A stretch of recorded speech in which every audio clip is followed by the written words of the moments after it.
The harsh desert sun beat down on Isaiah Estrada's back as he guided his dun-colored horse across the barren New Mexico landscape. The year was 1878, and this unforgiving territory was still very much wild, despite the encroaching forces of civilization that threatened to tame it. Isaiah had been riding for 3 days straight, his supplies dwindling and his patience wearing thin. A former cavalry scout turned bounty hunter, he had been tracking a gang of rustlers across the territory when he'd lost their trail near the Sangre de Cristo Mountains. He pulled his hat lower over his eyes, squinting at the horizon where heat waves danced above the dusty earth. That's when he noticed a lone wagon sitting oddly still in the distance, no camp or settlement nearby. Instinct told him something wasn't right. Isaiah reached for the Winchester rifle secured in his saddle holster, keeping it close as he approached with caution. Drawing nearer, he could make out men's voices, rough and argumentative. Isaiah dismounted, tethering his horse to a scraggly mesquite bush before continuing on foot, staying low to the ground. The conversation became clearer as he crept closer, hidden behind the sparse desert brush. "300's my final offer, Jackson. She ain't worth more than that, considerin' the trouble she's caused." The man speaking was tall and gaunt, with a face weathered by years under the harsh western sun. "You're robbin' me blind, Keller. She's educated, speaks French even. Worth at least 500 to the right buyer down in Mexico." Isaiah's blood ran cold. Slave traders. While officially outlawed, the practice of kidnapping and selling people continued in these lawless territories, particularly along the Mexican border. He edged closer, peering around a boulder to get a better view of the scene. That's when he saw her. A woman, perhaps in her early 20s, bound tightly to the side of the wagon. Her dress was torn and dirty, her light brown hair tangled around her face, but even in such a state, there was a defiance in her posture that struck him. She wasn't broken, not yet. Isaiah counted 4 men total, all armed. Bad odds, but he'd faced worse. He considered his options as the men continued to haggle over the woman as if she were livestock. His jaw tightened, decision made. He would create a distraction, cut her loose, and they'd make a run for it. Taking careful aim with his Winchester, Isaiah fired at a barrel of supplies on the far side of the camp. The resulting explosion scattered the men, sending them diving for cover and reaching for their weapons. In the chaos, Isaiah sprinted toward the wagon. The woman's eyes widened in shock as he appeared beside her, knife already working at the ropes binding her wrists. "Who are you?" she gasped, her voice hoarse but strong.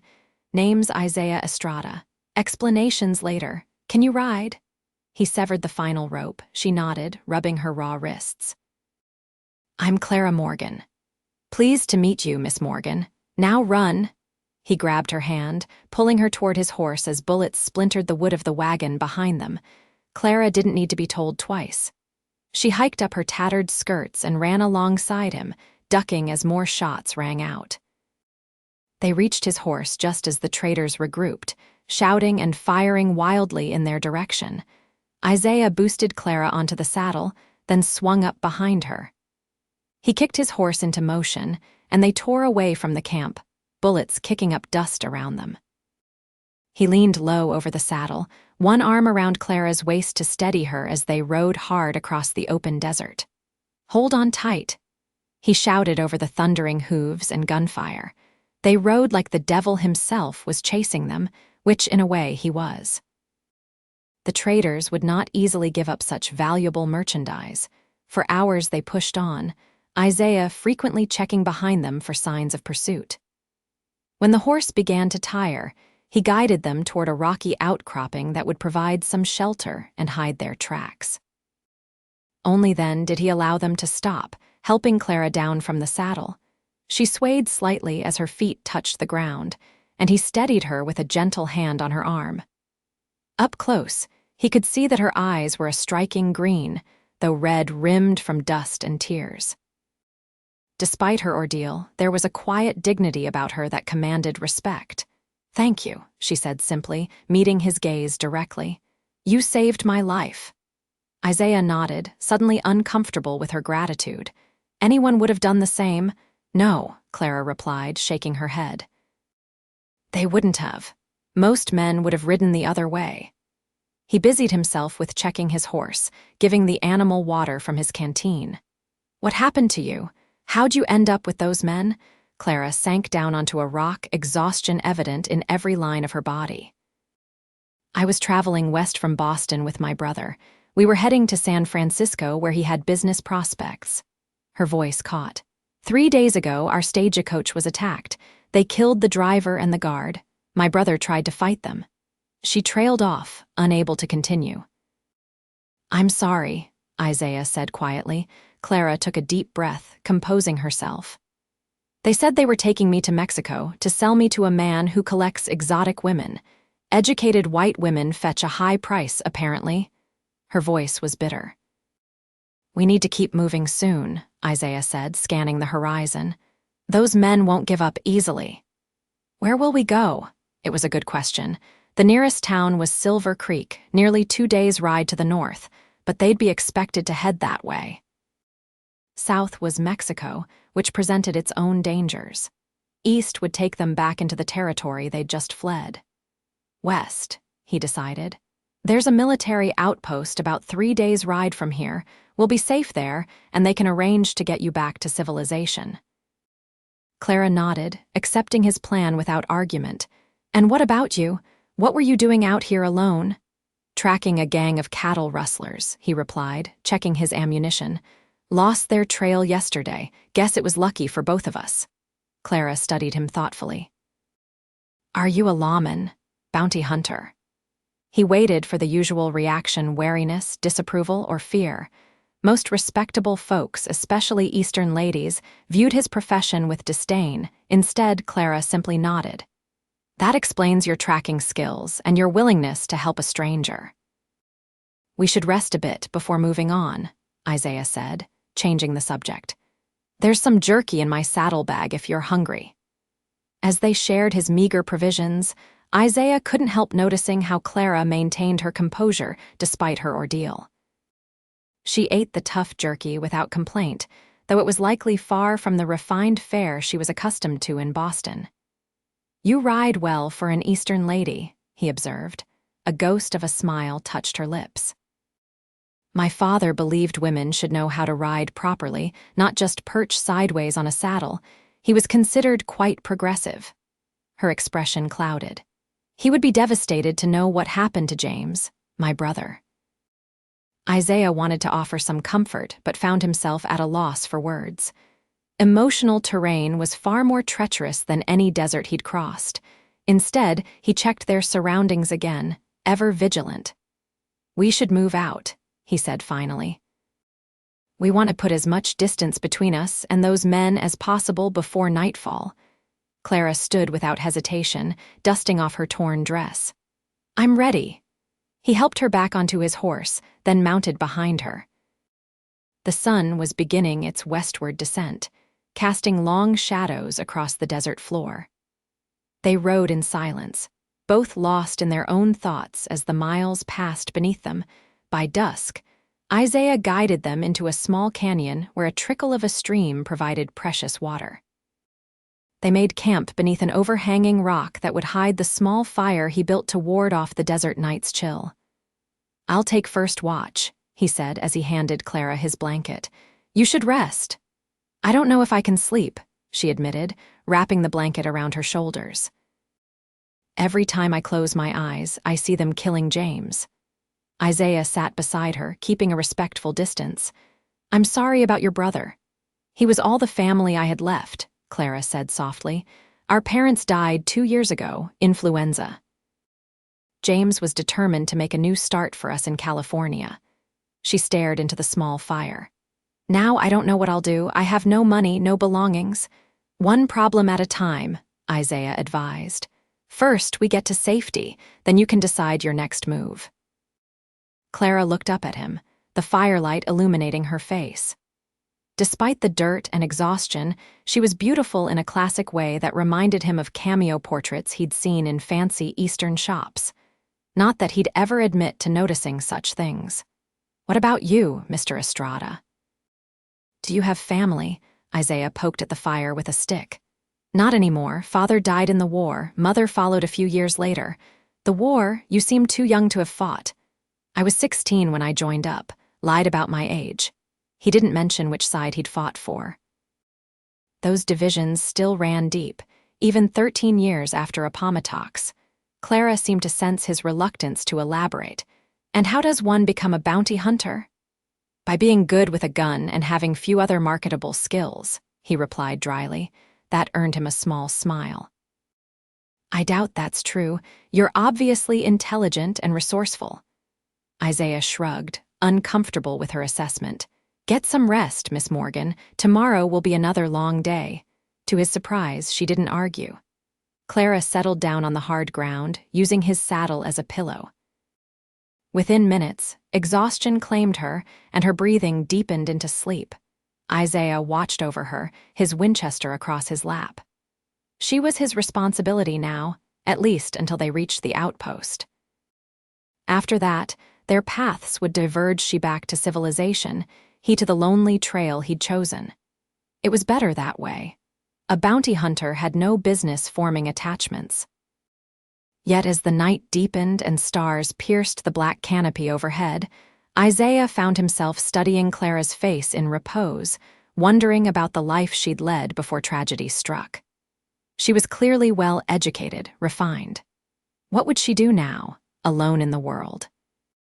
The West was no place for an unaccompanied woman, especially one accustomed to Eastern comforts.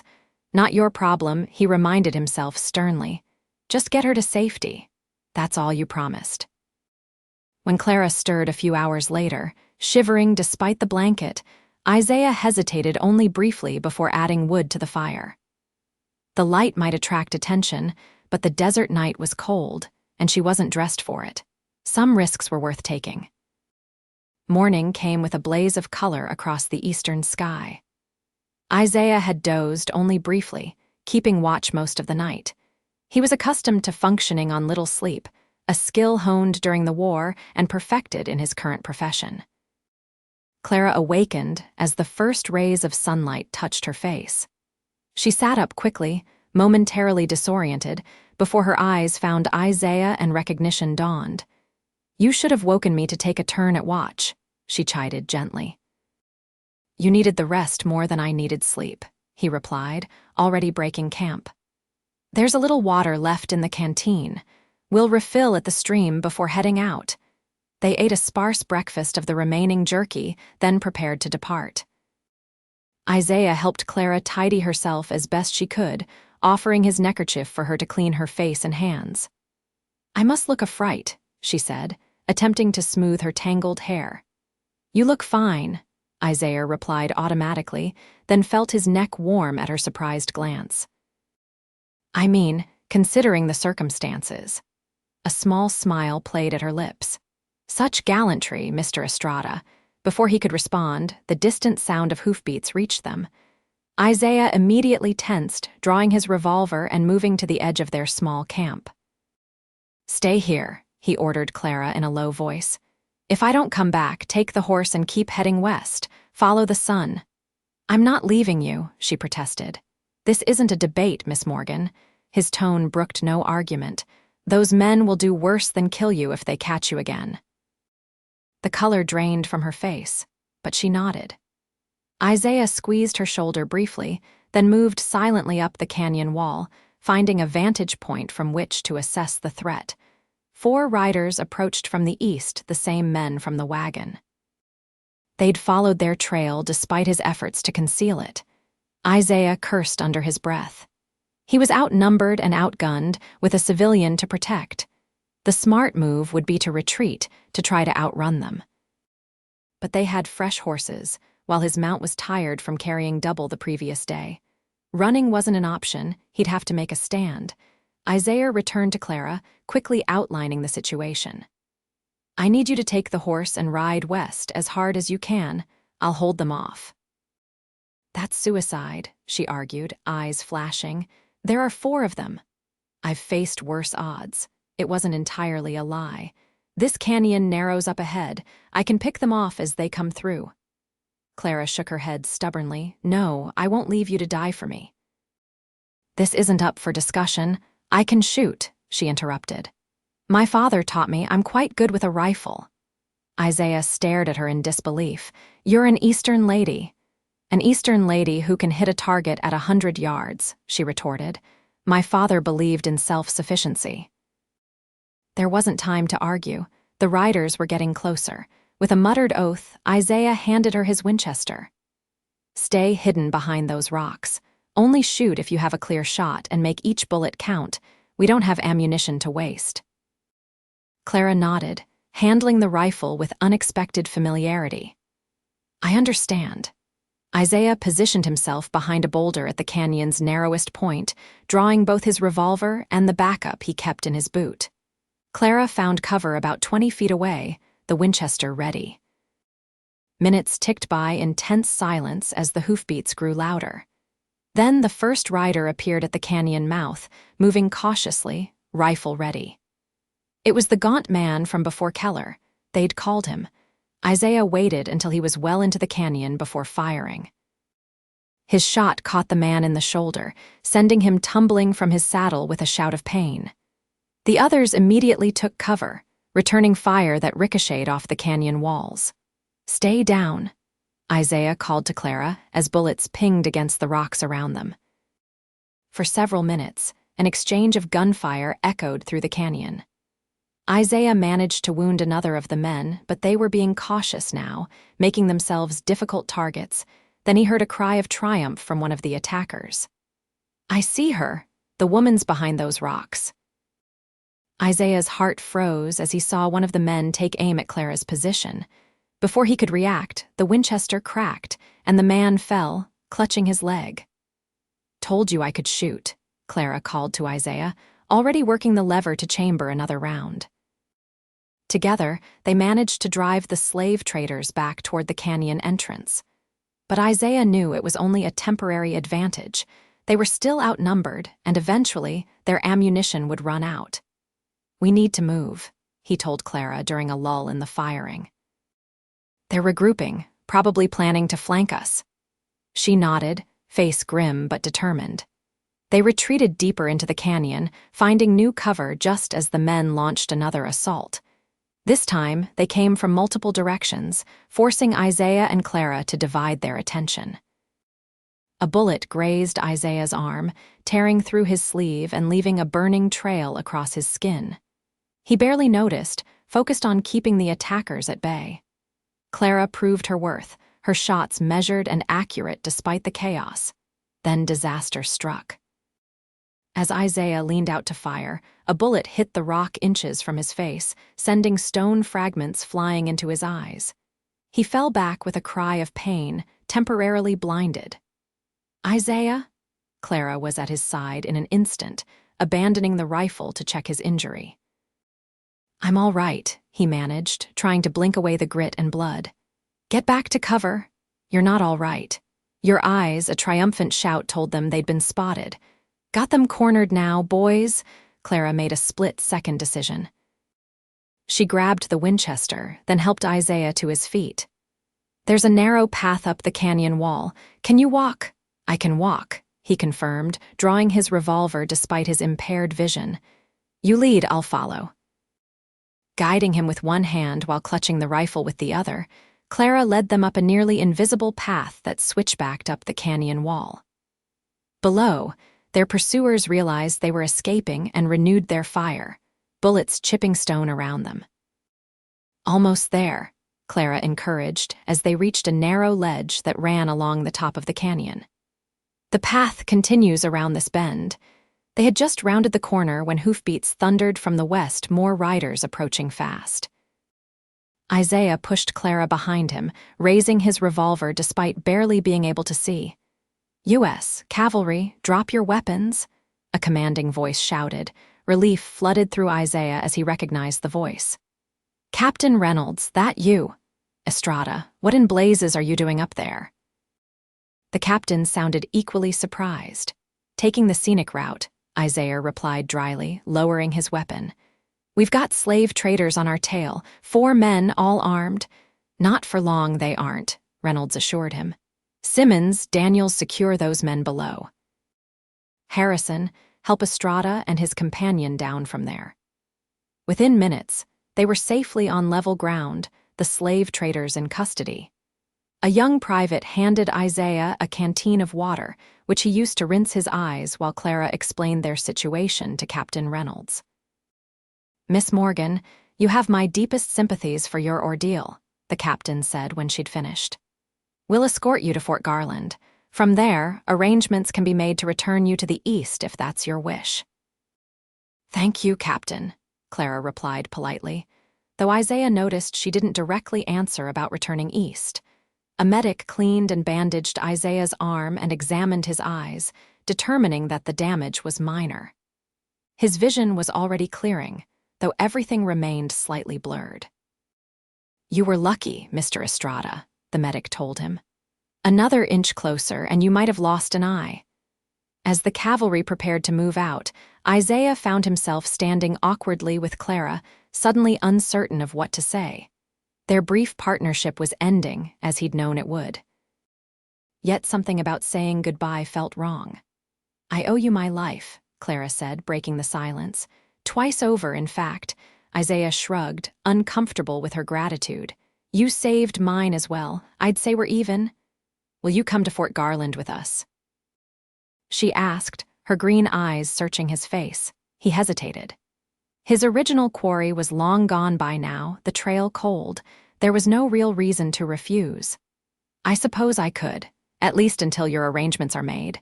The smile that lit her face made something shift in his chest. I would appreciate that, Mr. Estrada. Isaiah, he corrected her. After all we've been through, I think we can dispense with formalities. Isaiah, she repeated, her voice softening on his name, and you must call me Clara. The cavalry had prepared an extra horse for Clara, and soon they were riding westward, the captured slave traders bound and under guard. Captain Reynolds rode alongside Isaiah, keeping his voice low. That's quite a woman you found yourself, Estrada. Not many Eastern ladies could handle themselves in a gunfight. She's not my woman, Isaiah replied stiffly. I just helped her out of a bad situation. Reynolds gave him a knowing look. If you say so, but the way she looks at you tells a different story. Isaiah refused to rise to the bait, turning the conversation to the slave traders and what charges they would face. Yet he couldn't help glancing at Clara riding ahead of them, her back straight, her borrowed hat tilted at a determined angle. Reynolds wasn't entirely wrong. There was something between them, a connection forged in danger and mutual respect. But what future could possibly exist for a refined Boston lady and a rough-edged bounty hunter?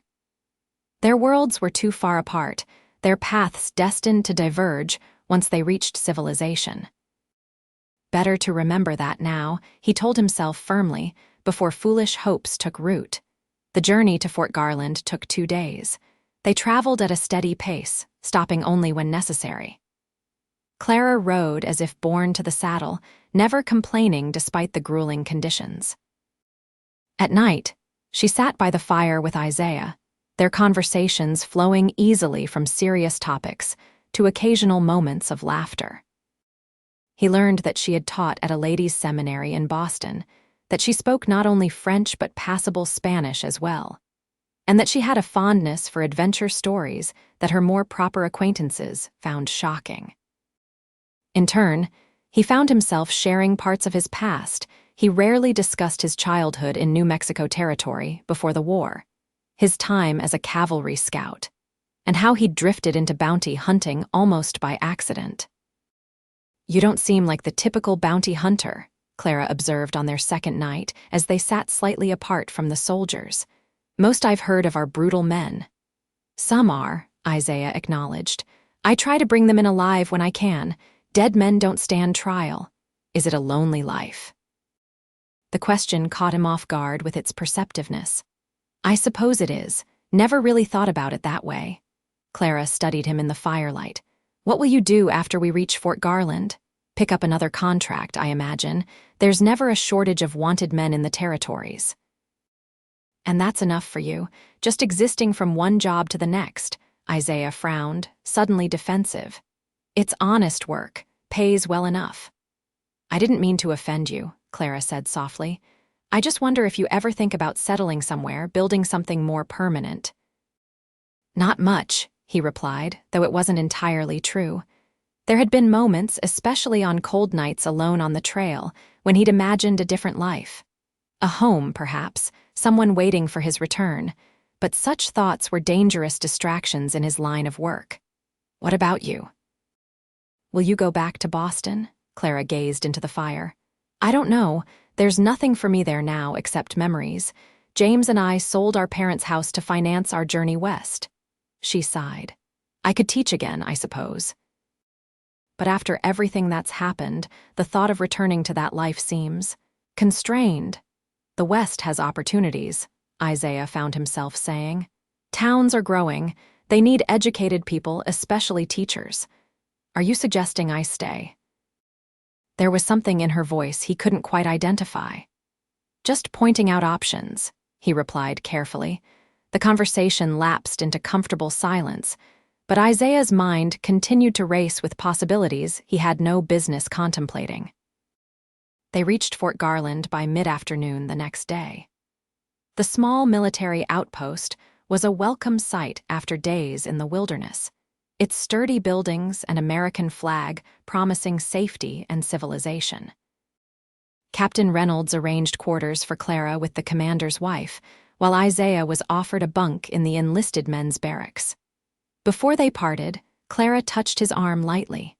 Will I see you at supper? Of course, he promised, reluctant to leave her side despite knowing it was necessary. Get some rest, Clara. You're safe now. Her smile was tired but genuine. Thanks to you. Isaiah watched her walk away with Mrs. Coleman, feeling an unexpected hollowness in his chest. 2 days ago, she had been a stranger, a responsibility. Now, the thought of saying goodbye left him unsettled. That evening, after cleaning up and changing into clothes borrowed from one of the lieutenants, Isaiah joined the officers and their families for supper in the mess hall.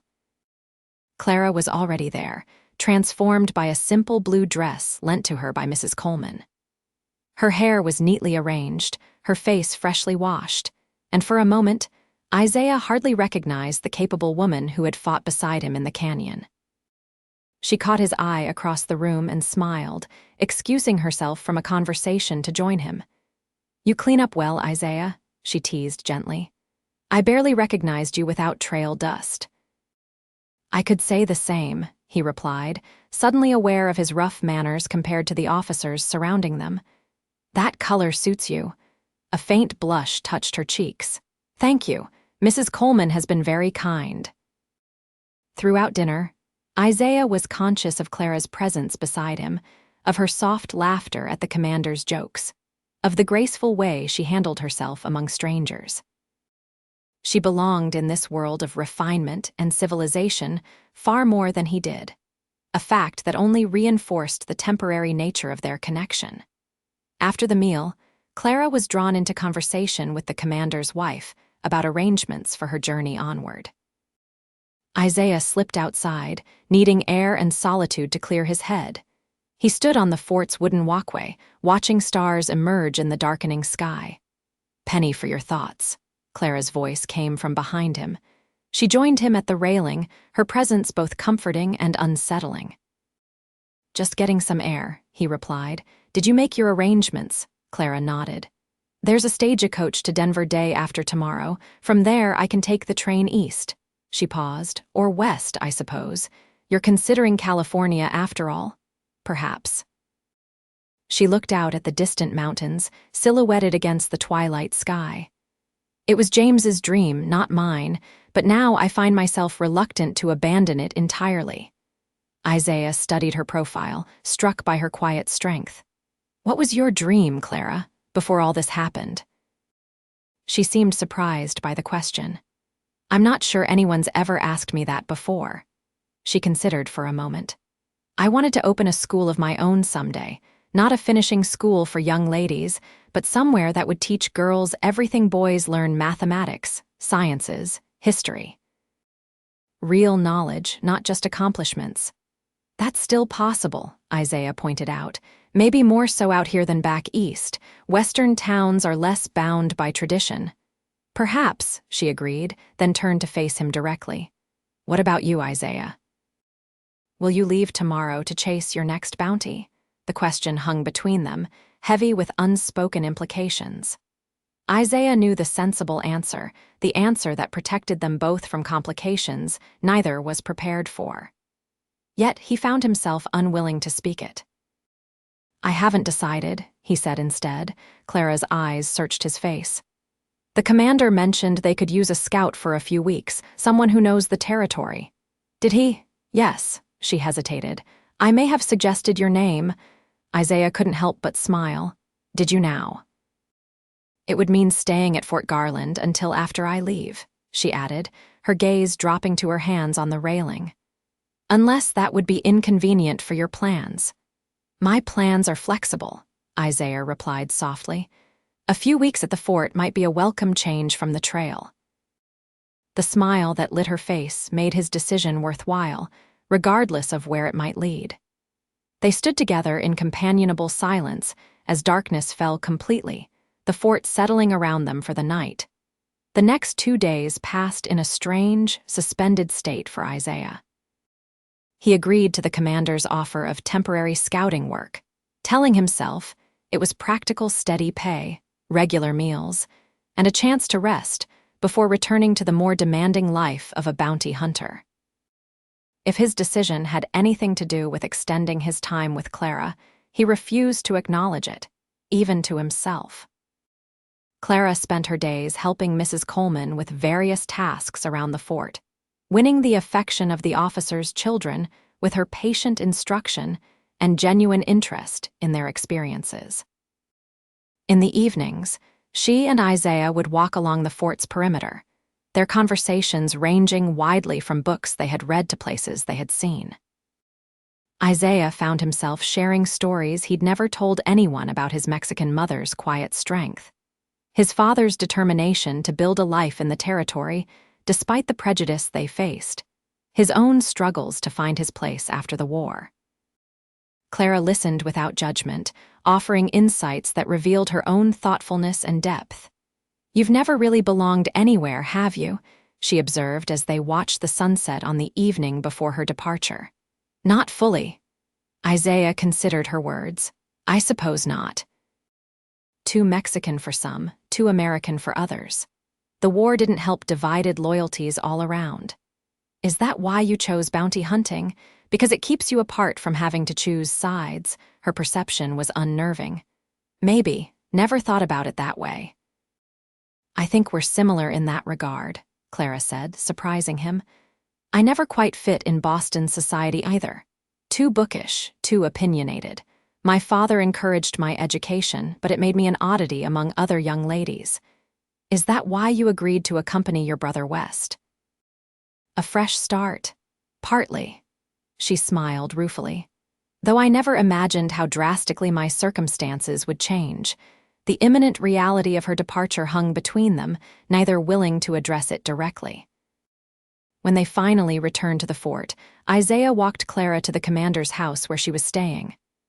What time does the stage leave tomorrow? He asked, prolonging their goodbye.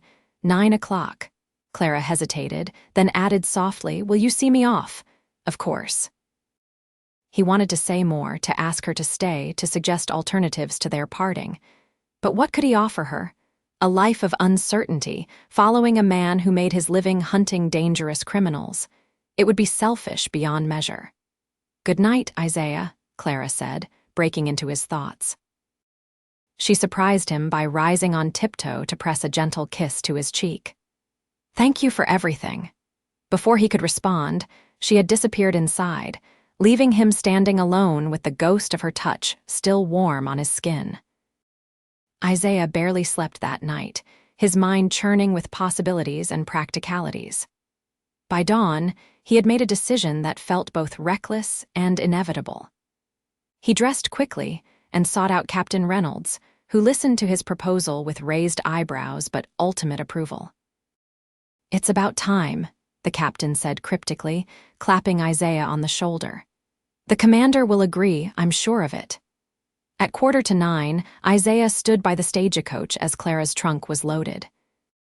She emerged from the commander's house in a practical traveling dress, her borrowed belongings returned and replaced with a few necessities provided by the fort's inhabitants. Her face lit up when she saw him, then clouded with the sadness of imminent farewell. "I was afraid you might not come," she admitted as she joined him by the stage. "I promised I would." Isaiah took a deep breath. "Clara, before you go, I need to ask you something." She looked up at him expectantly, hope and uncertainty mingling in her expression. "The commander has offered me a permanent position," he said, the words coming out in a rush. "As chief scout for the fort, it would mean staying here, having a real home base, steady work." Clara's eyes widened. "Isaiah, that's wonderful. Will you accept?" "I'm considering it." He hesitated, then plunged ahead. "But it depends on something else. On you, actually. On me." Her voice was barely above a whisper. "I know it's sudden. We've only known each other a few days, but in those days, I've come to admire you more than any woman I've ever met." Isaiah took her hands in his heart pounding.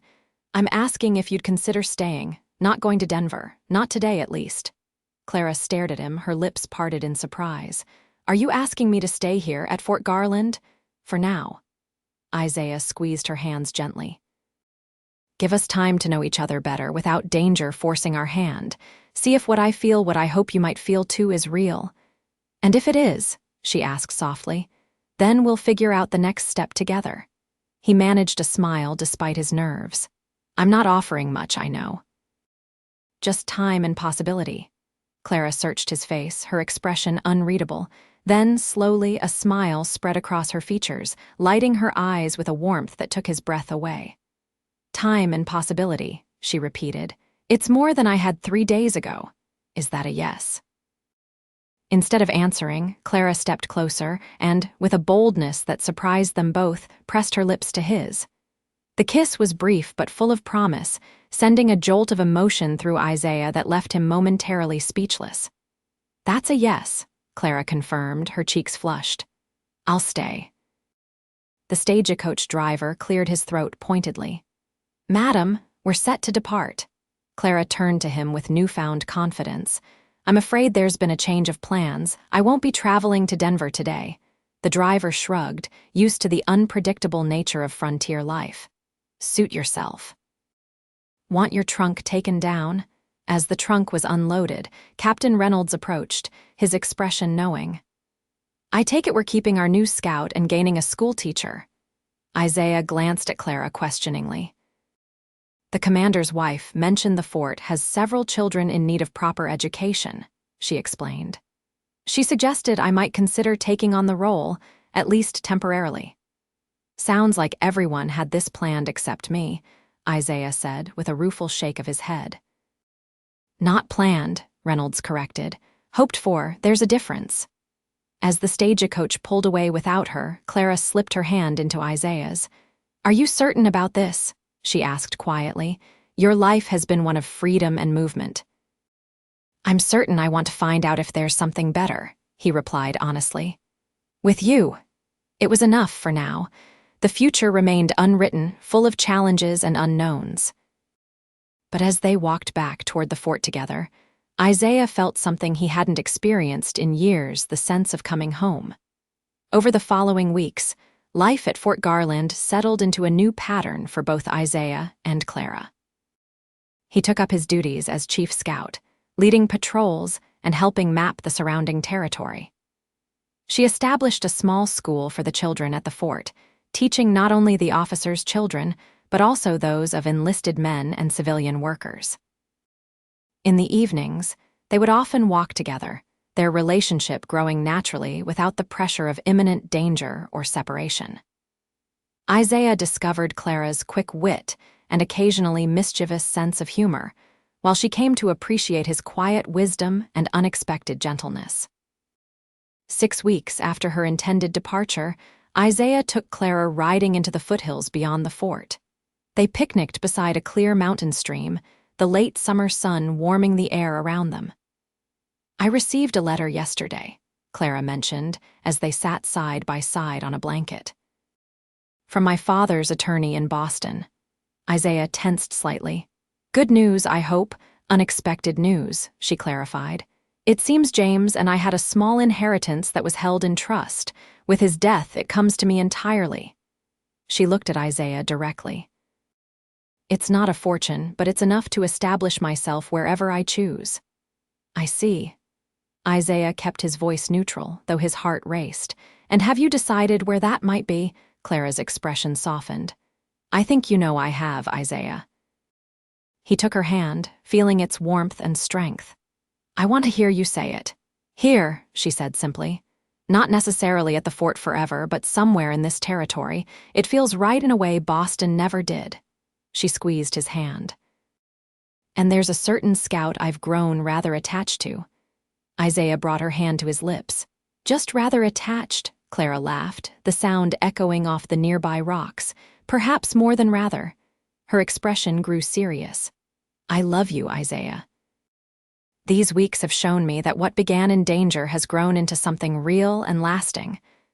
"I love you too," he replied, the words coming easily now.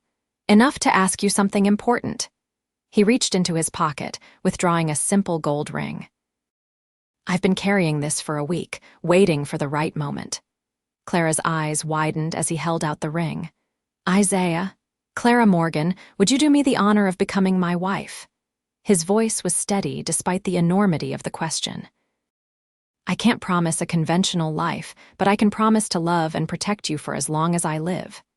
Tears filled Clara's eyes as she nodded. "Yes," she whispered. "Yes, I will marry you." The ring slid perfectly onto her finger, as if it had always been meant to be there. Isaiah drew her into his arms, sealing their engagement with a kiss that held all the promise of their future together. They were married 2 weeks later in a simple ceremony at Fort Garland, with Captain Reynolds standing as Isaiah's best man and Mrs. Coleman attending Clara. The entire fort celebrated, recognizing in their union something rare and precious, a love born of courage and choice rather than convenience. After their wedding, Isaiah and Clara remained at the fort through the winter. When spring came, they made a decision together. With Clara's inheritance and Isaiah's savings, they purchased land near the growing town of Silver Creek, close enough to civilization for Clara to establish the school she had always dreamed of, yet wild enough to satisfy Isaiah's spirit. They built a home together, a sturdy ranch house with large windows that looked out toward the mountains. Isaiah continued to scout occasionally for the army, but focused primarily on breeding and training horses, discovering a talent and passion for it that surprised even him. Clara's school grew from a single room with a handful of students to a respected institution that attracted families from miles around. Her progressive teaching methods raised eyebrows initially, but soon proved their worth, as her students excelled in subjects typically reserved for boys' education. 2 years after their wedding, their daughter Eliza was born, followed 18 months later by their son Michael. The children grew strong in the clean mountain air, raised with Clara's intelligence and Isaiah's resilience. On their 5th wedding anniversary, Isaiah took Clara riding to the foothills where he had proposed. They tied their horses to a pine tree and climbed to a rocky outcropping that afforded a view of their land and the distant mountains. "Do you ever regret it?" Isaiah asked as they stood together, his arm around her waist. "Staying here instead of returning to civilization?" Clara leaned into him, her head resting against his shoulder. "Never, not for a single moment." She looked up at him, her green eyes as bright and determined as they had been the day he cut her free from that wagon. "This is the life I was meant to live, Isaiah. With you."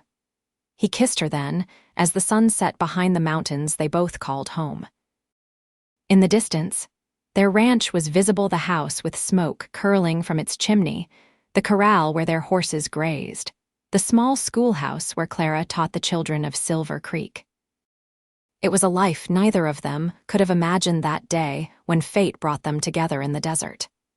A bounty hunter and an Eastern lady, finding in each other not just rescue but redemption. A new beginning crafted from danger and courage, choice and commitment.